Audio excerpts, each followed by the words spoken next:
MVK, see you later. What's up, everybody? Welcome to The Loud Spot. I'm your host, Sebastian Cosme, right out of Oklahoma City. Today, we have Brian from MVK Music Group out of Orlando, Florida, correct? That's correct. How are you, man? I'm doing well. I'm trying to battle the heat out here, but otherwise doing really, really well. So I'm so jealous that you're in Florida right now. Like, I love the weather in Florida. yeah, I love the weather too, but sometimes, it gets to the point where it's like, it's 90 degrees or 80 degrees, but it feels like it's 100, and 40. So it's, The humidity. so there's good parts and bad parts of it. Yeah, for sure. So MVK Music Group, I think I know what that stands for, but let's have you explain what MVK stands for. Yeah, so MVK itself doesn't actually stand for anything in particular. I kind of get around to how we came up with the name. So we do co-own my business partners and I co-own a secondary company that was started before MVK called Maverick Apparel Company. Music themed apparel. We basically sell to the fans, and we endorse bands all across the US, over in Europe and the UK and whatnot. So we kind of did that as a branding tool. And while we were building out MVK, we didn't really have a name for it at the time, and we were kind of sitting around thinking about it. And we were like, what about Maverick Music Group? And we kind of said, well, wait a minute. Madonna owns a record label called Maverick. And we're like, no, we don't want to go down that route. So, we kind of toyed back and forth with some names, couldn't figure out something. And we just said, well, why don't we just call it MVK? Just take the three main letters that kind of stood out in the word and just cut out all the rest of them. And it just became MVK Music Group in that way. So okay, so people don't think I'm lying. I actually did think I might have known what it meant. People be like, "Oh, you liar!" I thought it stood for like movement something. From the website peeking around, I saw some movement and music. Yeah. So I was putting things in my head together. So anyways, when and how did you wind up getting started with MVK? Yeah, so between my business partners, I have two business partners, Jesse and Attila. We kind of had the idea a while back. A lot of us have worked in various aspects of the entertainment industry, done some stuff in music. And I saw one of the things we noticed, we got to see the good, the bad, the ugly side of the business side of music. And we were sitting around talking while we were, kind of coming up with an idea of what we wanted to do with the music side of business. And said, you know what, the one overall thing that every business was doing was putting themselves first, putting the business first, and not really putting the artist first. And so we kind of sat there and we said, okay, we're going to build it on the premise of how we want to differentiate ourselves from everybody else. Right. And so, I said, well, why don't we just focus on being artist-centric, being artist first? And, everybody agreed. I mean, it was one of those things where we knew that was going to be our focus. We wanted to disrupt the system as it was, and really, really, truly be a megaphone for artists out there. Mm-hmm. And so we kind of launched with that premise and then started to build everything around that. Part of our culture in the Maverick side was that we were always, we consider our bands, our partners, everybody a family. So we carry that over to the MVK side. So we don't ever refer to our bands as really like one of our customers or clients or just one of our bands. We always say it's part of our family, part of the MVK family, part of the Maverick family. So that's pretty cool. How many artists does MVK currently have? Is it more of a label or management or both? Not a label. We do get that a lot, and we actually are in the process of, prior to COVID, we were looking at building out a label side as an option. But we are strictly management, artist development, and we offer other services, booking, recording, things like that. But on our roster, we have 15 different artists. So anybody that goes to our website, checks out our artists, the one thing you'll notice is very diverse in genre. We work with basically, on the management side, we work with basically any genre with the exception of pop and hip hop. We've got reggae, country, metal, hard rock, indie, just a little bit of everything on there. So on the management side, that's really our focus, is on managing those bands, promoting them, getting them, airplay into festivals, things like that. And then for the bands that we don't manage, we do offer various other services that are available to anyone. Okay, now why does MVK decide to kind of stay away from pop? Because you're doing country, you're reggae and rock, so you would think pop would kind of fit in there a little bit. But why choose to not dabble in that on that side? Good question, and we get that a lot. So it's kind of two reasons. One of those is because we kind of felt like the hip hop and the pop side get a lot of label love. They get all the attention, not so much for the rock, metal, country Right. does. That's so true. Country does, so yeah. But they don't get a lot of that attention that the labels give to pop and hip hop, and so we kind of wanted to focus our attention on the ones that were needing the most amount of help. And then honestly, between me and my business partners, our background, our knowledge in different genres, none of them really resonated with any of those specific genres. So nothing against them. A lot of talented artists in both of those genres, but we decided to kind of keep our focus, still be diverse, but focus on the other genres. Yeah, I would say if I was like, I do the podcast and at first it was kind of, do I want to interview country artists and hip hop artists? It was kind of just rock because that's kind of my main thing is metal and punk rock. So I understand that you know more about the industry on that side, so might as well focus on that side of the industry. So I saw you cater to emerging artists. So does that mean that if someone seeks you out or you seek someone else out, is there a certain criteria you want them to meet before you decide to pick them up? Yeah. So, during the pandemic, it was crazy enough as it is. During the pandemic, we were getting probably close to 100, if not more, requests for management every month. And, probably because the bands had a lot more extra time, be on the internet researching, doing things like that. And in retrospect, if you look at our roster, we only have 15 artists, right? And we did that. We do that for a reason. One of the things that we wanted to do was make sure that we were giving all of our artists that we do manage our utmost attention. We have dedicated teams. So, collectively as an organization, we manage all of our artists as a group, but we do assign each of them a management team. So one of the head managers and then 2 assistants. And so we wanted to make sure we weren't spreading ourselves too thin. But when we do, we will usually review every submission we get, listen to the music, check out their socials. What we do look for is, a few different things, really. One is, do they have the sound? Do they have the look? Are they marketable? And then we really dig deeper into their music and, how active they are on social media, how active they are with streaming, how much discography they've got out. And one of the big, I guess, misconceptions with a lot of bands is they think that they need management.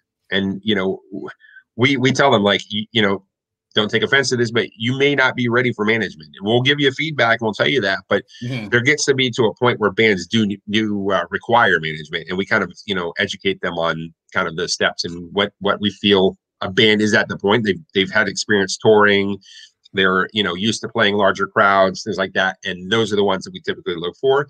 And then it really comes down to, as a collective group, if we feel like one of those bands is in our wheelhouse, then we kind of continue on with the dialogue. Okay, when you're managing a band, what all goes into that? Because I'm sure there's probably some structuring involved, right?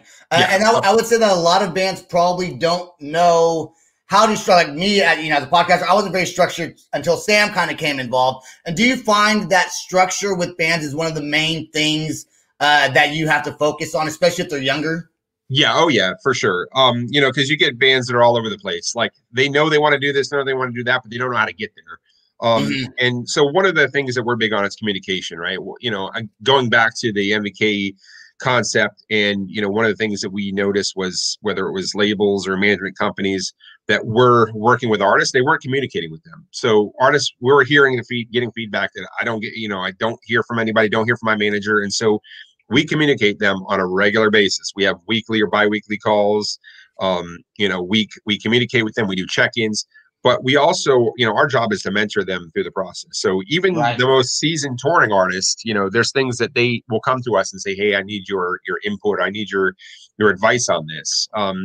And you do find it varies. I mean, you did mention some of the younger artists, but, we've got some young artists that are actually pretty far advanced in the way that they're thinking and the stuff that they've got, their branding, the way that they do their merchandise. And then some that, could be older, they just don't know, and they've never really they not have been lazy, but they just kind of taken the easy way. And we kind of have to get them on track and say, this is what you need to focus on. We need to make sure that we're staying the course and getting you on pace to, kind of take it to the next level. I'm going to take back what I said about younger artists, because really I feel like with technology, the younger ones are the ones that know how to actually advertise and promote themselves probably better than like the mid 30, early 40-year-olds. You get the 18-year-old, he's doing all the different programs, making his own music videos, all that shit. But then you got the older guys like, how do you do this? Oh, 100%, 100%. Yeah. I didn't think about that. Yeah, so 15 bands. All right, so 15 bands under your roster. As a management team, is 15 bands, and you have quite a few members on your team under your employees, right? Plus you got 3 partners. Is 15 bands, is that a lot to manage? And what would you say the sweet number of we get this many bands we don't want anymore? Is there a limit to that? Yeah, so very good question, right? So right now we kind of we decided that we're at our, I don't want to say limit, but we're kind of, it would have to be a good situation for us to continue to expand on. Now, does that mean we're not going to take on more bands? Definitely you're going to take on more bands, but we want to do it. We want to sustain our growth. And so as we look to hire on more artist managers and get people on board, then we can start to expand and grow from there. A lot of people don't realize there's a lot that goes into managing a band. Just one, even if it's a solo artist, working with releases, planning PR and press releases, scheduling out tour runs, just the day-to-day things that come up, making sure that they get approval for licensing, just so many different things that, you don't think about, that you deal with on a day-to-day basis. So like my days are consumed between dealing with stuff outside of the artist directly and with the artist. Obviously I want to make sure that all of the ones that I work with directly are handled and things are moving along, smoothly and effectively, but it's a lot of work. There's a lot of work that goes into it. So I know like Attila tonight, he had 2 of his bands had called back to back. So he had, one of our bands Venturous and then one was Seasons. And, so sometimes we don't finish up until 11, 12 o'clock at night, where some of our artists are on the West Coast, so we have to kind of obviously work around their schedules as well. So because you're on East Coast time in Orlando. So we're on East Coast time. So you're about 9 o'clock for you over there. That's correct. Yep.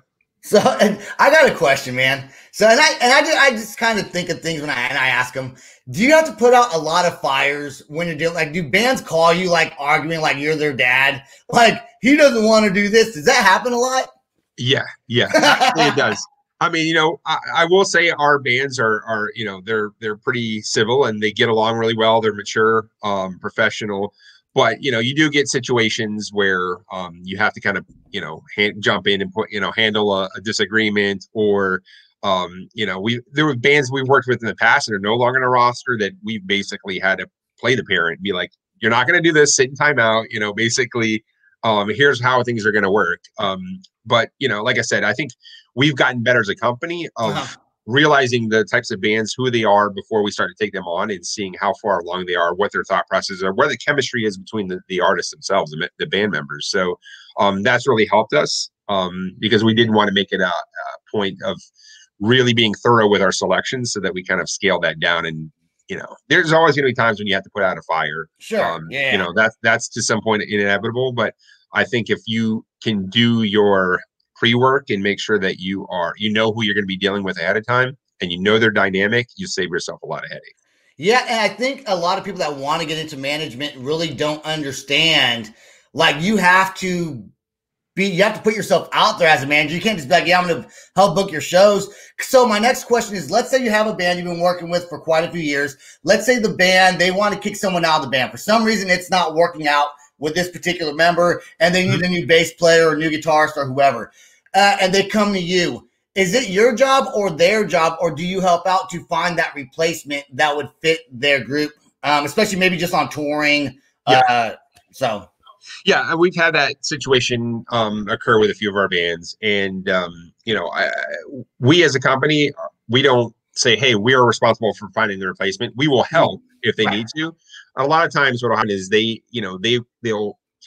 we try to mediate and try to make sure that that's the right decision before they do that. And if it's a collective thing and they mutually want to part ways, they usually at that point will have somebody in mind and they'll say, hey, here's what we're thinking and run it by us. It's not like we're going to say, no, we don't want you, but it's good that they at least respect the process enough to say, hey, we're going to go to Brian or Jesse or Attila and make sure that it's that they are aware and if it's okay. So yeah. Cause what if you're like, I don't like the guy, he sucks. Yeah. And then They're we're still like, signed on your roster.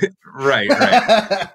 But they do know. I mean, obviously, being that they're under management, under contract, and stuff like that, they know that bringing in a new dynamic is going to change things up. And so, it is really, they're doing their due diligence by making sure that they run it past us before kind of moving forward.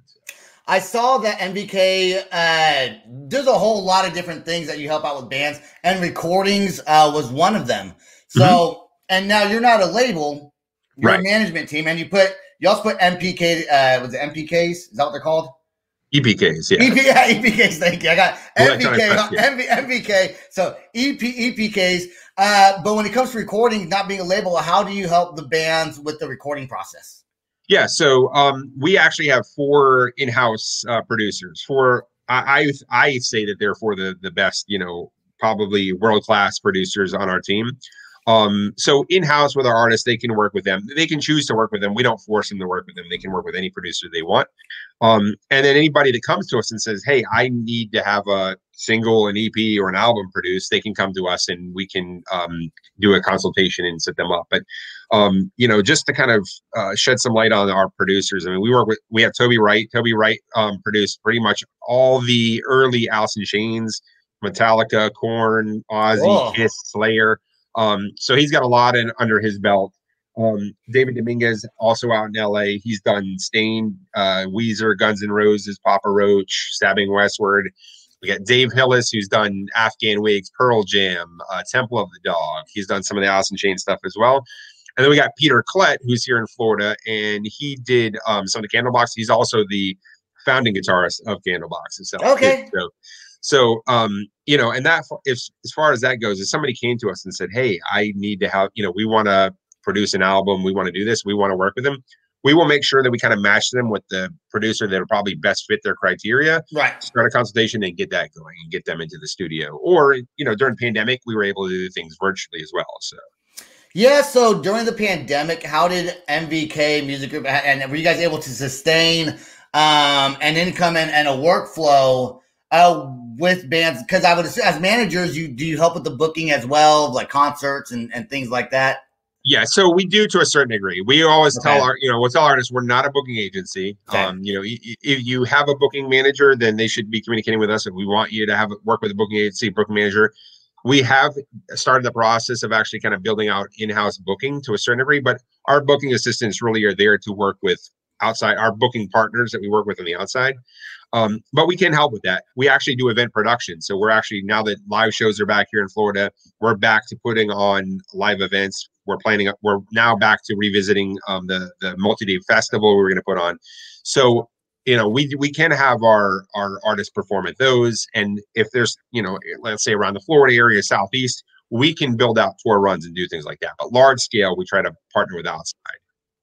That's pretty cool, man. I think it's neat to have a management team on your level and doing some pretty cool things. And the bands that you guys have. I mean, I know Seasons. They've been on the show before. What do you look for? So I would assume I know what you look for when it comes to that style of music.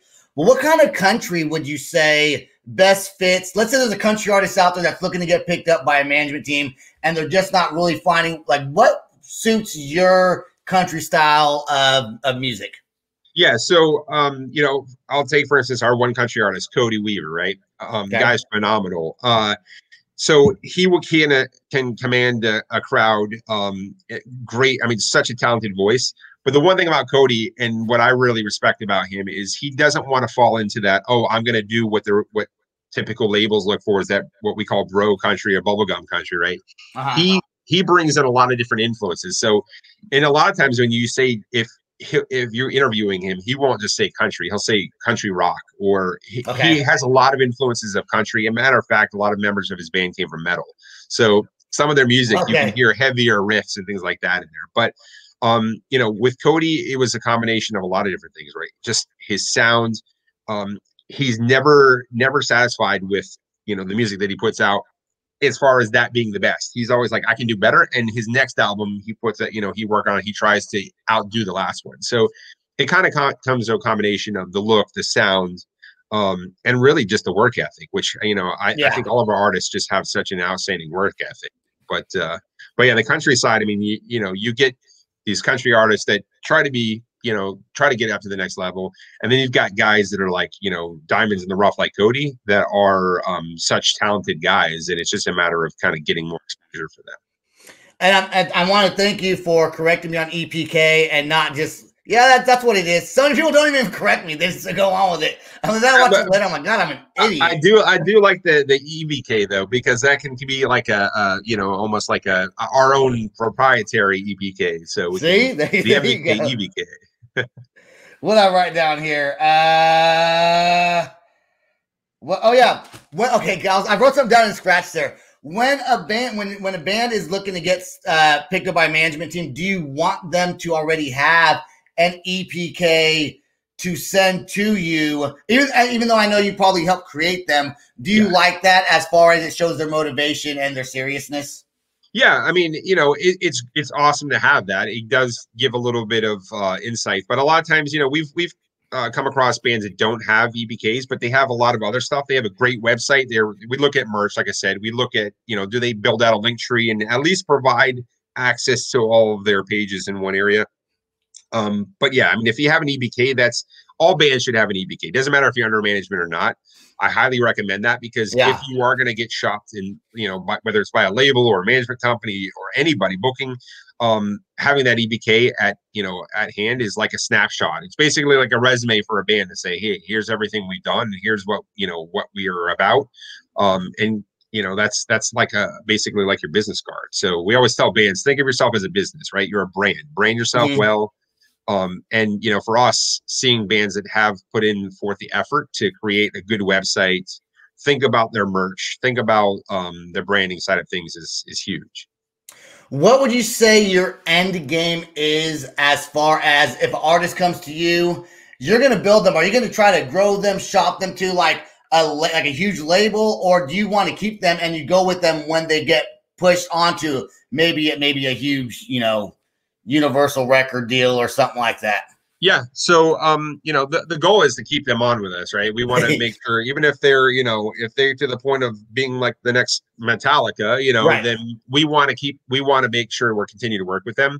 But it's our job to make sure that if we're, looking out for labels, that we find the best label, because a lot of bands will get hit up by labels, whether, small or medium sized ones. And it's really on us to kind of do the negotiating and make sure that those contracts are in the best favor of the artist. Right. But our end goal is to continue to work with them, managing them through. If they're on a label, they still are going to be managed. It's just a matter of us working with that label and making sure that everybody's on the same page. On that note, do you get a lot of bands coming to you with other management teams, like bullshit ones that are hitting them up, blowing a bunch of smoke up their asses? Oh, all the time. How come you're not doing this for me? This guy said he could do this for me. How come you're not doing that? Yeah. What do you tell those guys? Yeah, so we get a lot of that a lot. And one of the things when we talk to bands, if there is an interest on our end, we do spend a lot of time during the initial conversation talking about expectations, because I'm never going to promise, we don't like overpromise and underdeliver on it. We're going to say, here's what we can do for you, here's what we don't do. We want you to know straight, be as fully transparent as possible. But it aggravates me. And Jesse and Attila know this, that I get so frustrated. And it's a big part of like why we say artist first, is because there are so many labels, there's so many management companies out there that have really taken advantage of the artist and promising them the world, and then they do nothing for them. Labels, they'll say, hey, pay us this amount, be on our label, we're going to get you, here. And then they do, the band does all the marketing, gets them out there, and then they get shelved or dropped. And then it's like, now it's harder for them to get on a label, because then they look as used goods. They're basically like, well, why you were on this label and got dropped, so why am I going to take you on? That's so crazy. That goes, what you just said right there, follows very many industries besides just the music industry. You shop something around too much, no matter how good it is, people eventually don't want it. Yeah, it's crazy that you said that, because in the industry I'm in, it's the same thing. Not podcasting, I actually have a job. I got to make money somehow. This doesn't pay the bills, I promise you. So yeah, dude, is there anything that you would like to say that I haven't covered? But I did want to mention one thing. On that last note, HBO, it was either HBO or Netflix or one of those stations or channels or whatever did a special about fake managers and fake labels where they somehow are able to raise money and pump it into. Do you ever run across people like that just on your day-to-day dealing with people in the music industry? Those people that are, you just know they're kind of full of shit, but they talk a good game. Yeah. So, as MVK was taking off, we had a lot of success, right? We kind of, everybody knew us from the Maverick side. And then as MVK took off, we started getting approached by a lot of people that wanted to work with us. And while we love working with people, we love building up the community. We're very thorough, I guess you could say, on, making sure that we know the ins and outs and kind of investigating those people, because, we've been told, oh, we want to do this. We're going to help your bands do this. And if we don't feel like it's really in the best advantage of our artists, we just, we've had a lot of that. It's like, oh, we promised you we're going to do this. And even some of our artists, right, when we've taken them on, they were working with certain people prior to joining MVK, and we're like, oh yeah, they're going to do this, and that. Nothing ever happened. You hear crickets, nothing from them. And I said, well, you got taken. It's just, it's a, happens in this world. But where we come in is really on being able to kind of vet out those opportunities and say, this is a good opportunity. This one's shit. Stay away from this one. Right. And that's basically how it is really on, we've been doing it long enough to know who the good people are and who the bad people are. Last question I'm going to ask you, and I'm going to give you the floor to talk about whatever you want to talk about that maybe I didn't bring up. I'm sure there's all kinds of things I probably didn't ask that you want to get out there. But when you're looking to hire somebody to join the team to help you out with managing the artist, whether it's, for whatever the reasons is, publicist maybe, or different aspects, what kind of person are you looking for to join the team as you grow?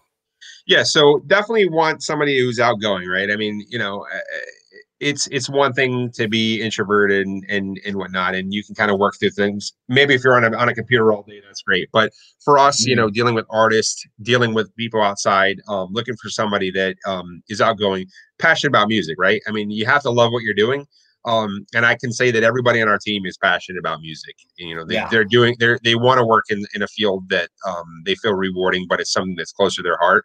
And ultimately, they're our family. So for us, we look for people that are have that creative mindset, innovative thinkers. And we don't require necessarily to have experience. Like, we will train people, we'll bring people in. Right. They have interns and other people that we've brought in that we've trained, because I want to get my foot in the door. I want to get in the music industry. I want to learn it.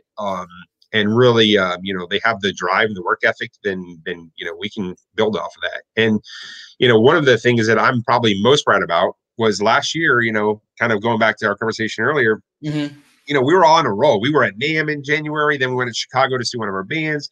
Then all of a sudden, everything just shut down, right? No live music, bands couldn't tour.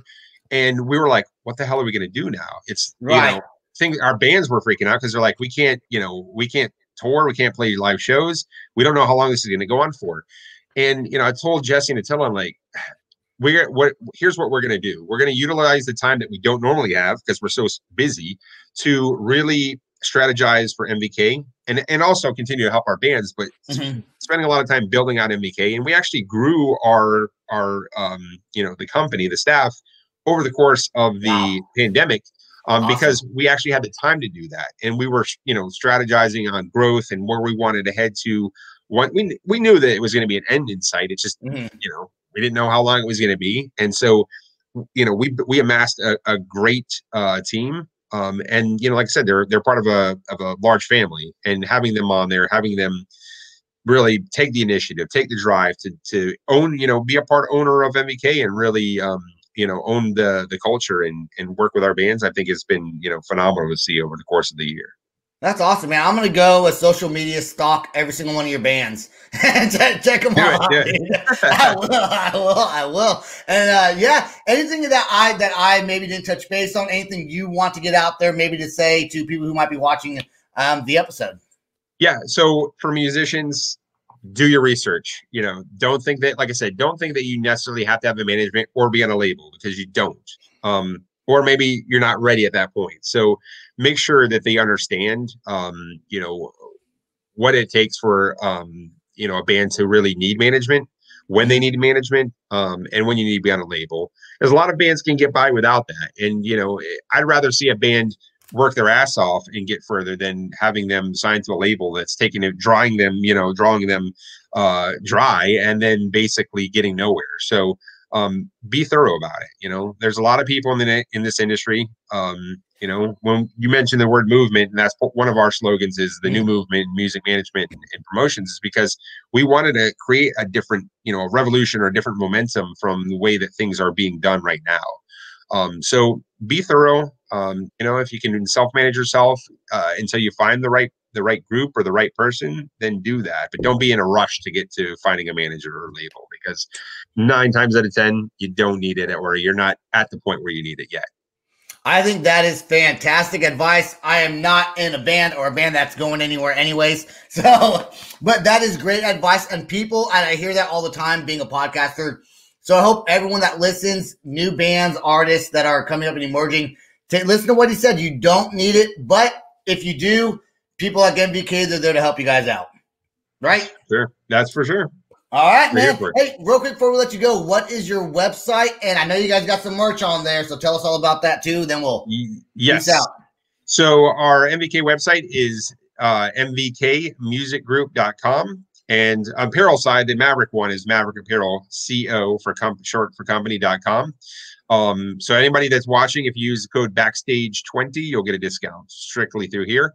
Right. But yeah, MVK Music Group, you can check out all of our bands and solo artists, and you know, we have basically a breakdown of their bios, their music, their EPKs, and all that stuff. So. All right, Brian, I want to thank you for being on the show. I don't want you to go anywhere. I want you to stay right there just for 1 second or like a minute. I want to thank all of our listeners. Go check out www.theloudspot.net. We got some new merch coming up. We're excited about that. Go check out our Instagram, our Facebook. We're on Apple. We're on Spotify. We're on TikTok. We're on everything. www.theloudspot.net. Check out all the audio. Go to YouTube. Check out our videos. Brian, stay right there. Peace out. Rock on. Much love. This is the Loud Spot outro by nothing short of tragic. Is this all talk with no action? No. Is this my thoughts with distraction? No. Is this what I bought that's in fashion? Or is this the Loud Spot with Sebastian? Yes. Does nothing short of tragic have us back again? Yes. Does everything that's good really have to end? Yes. A pin post has a pin show, so to get more episodes, make an order, this is over. Thanks for watching our video. Don't forget to click the like and share button. Don't forget to go to our YouTube and subscribe. If you want to listen to our audio and pick up some cool merch, go to www.theloudspot.net. Peace out. Rock on.